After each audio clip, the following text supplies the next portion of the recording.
I can't get into MMOs at all. Or at least, I don't think I can. For the longest time, I wanted to get into an MMORPG. Problem is, the few MMOs I tried can never really hook me in at all. A few games include Trove, Elder Scrolls Online, and Lost Ark. It's not the longest list, but it proves I've tried to get into it, and to no avail. In this video, I tried Final Fantasy XIV Online in hopes of finally getting hooked into the MMORPG genre. Seeing the game offer a free trial made it all the more easier to try out the game and see, maybe this is the one. And so I jumped straight into the game. I was welcomed by a short cool cutscene, then dropped into one of the most important parts of any game for me, character customization. Needless to say, the character customization is pretty cool.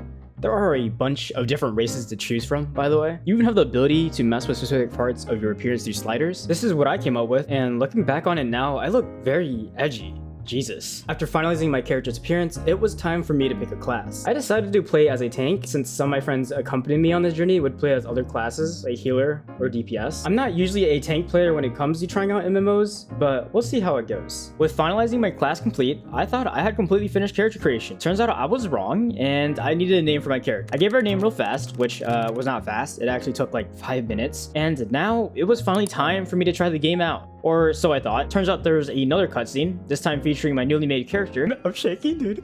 Oh my god, I'm shaking. I got chills. It was pretty cool. And after the cutscene ended, I was finally thrown into the world of Final Fantasy XIV. I woke up in a boat heading for a city called Limsa Lominsa, which was a port city. Now, I saw that based on what class you chose, it changes your starting area, so I was pretty pleased starting off on a port city. It's pretty cool, and I like the whole pirate theme. That's my whole shenanigan. Once I arrived at Limsa Lominsa, I was given a cool little opening cutscene to the city, and boom, name drop of the game. This felt like a true start to my journey in Final Fantasy XIV, and here's the hoping that it's the MMORPG I've been looking for. It's time to finally play the game, and I went through a few quick tutorials to get a grasp of the basics. Afterwards, it was time for me to progress the main scenario quest, or MSQ for short. I found out that this is just what they call the main storyline of the game. Now, the entire time I was going through the first like 15 minutes of tutorials, I did not see a single real player, so when I explored a little bit more while completing a quest, it actually hit me when I saw an abundance of players at the center of town. I knew this was an MMO going into this, but seeing a massive group of players in a small area made me realize this game was really massively multiplayer. With the completion of a few more quests, I was finally given the most generic MMO quest ever. The cliche slay monster X amount of times. Oddly enough, I was actually looking forward to something like this because I just went through almost 15 minutes of dialogue and I was itching to try the combat in this game. Don't get me wrong, I actually read most of the dialogue to get myself into with the story, but combat is one of the biggest things I looked forward to in a game as much as anybody else would, to be honest. If the combat was sucky, janky, or just an overall bad experience, I would not be hooked into this game. So this was pretty important.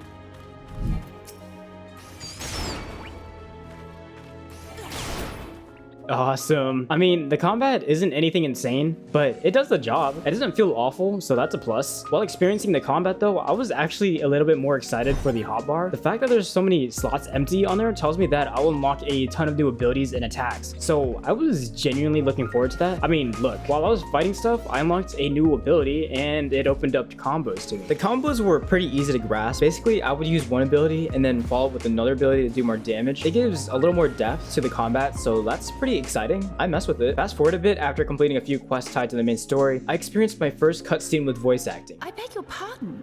A towering crystal. I'm sure I don't... Oh!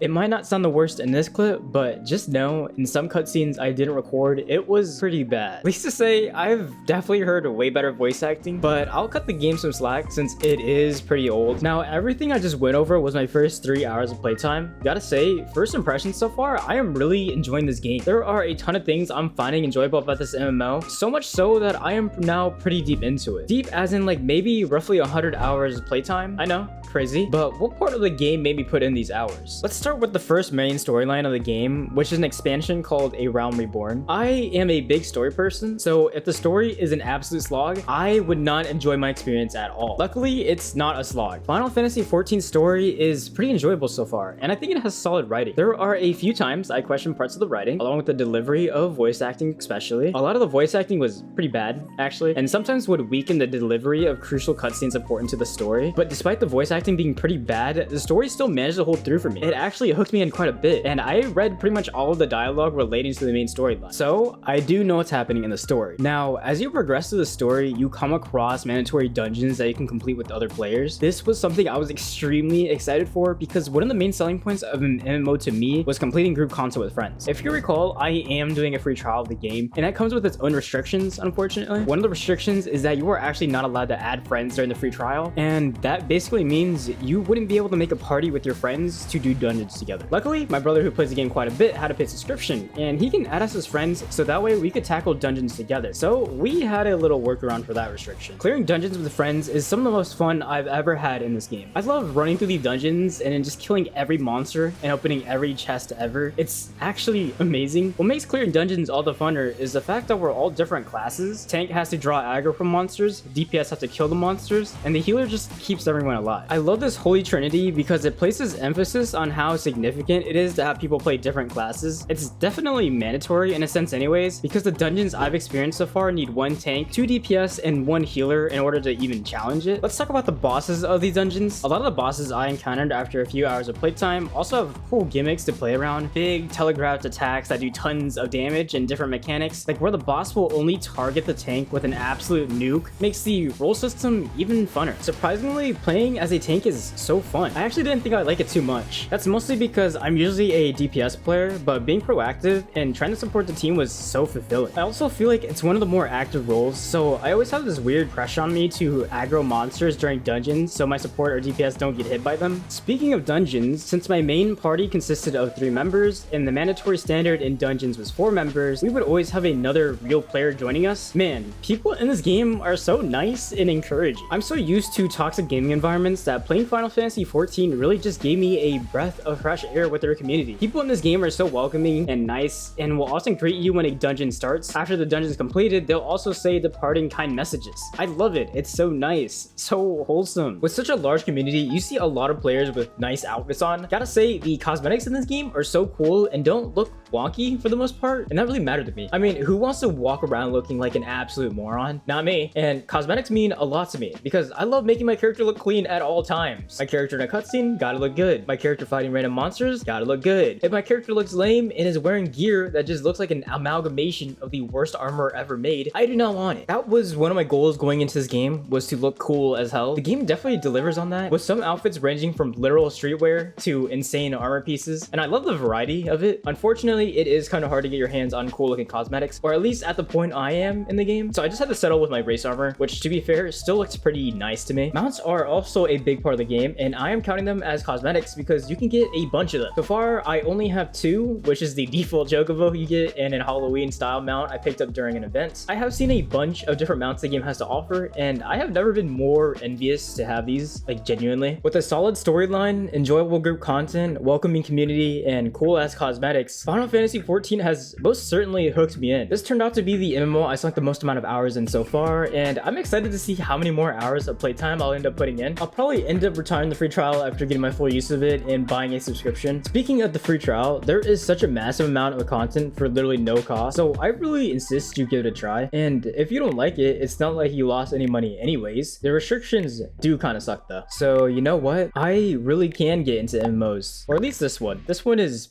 pretty fun.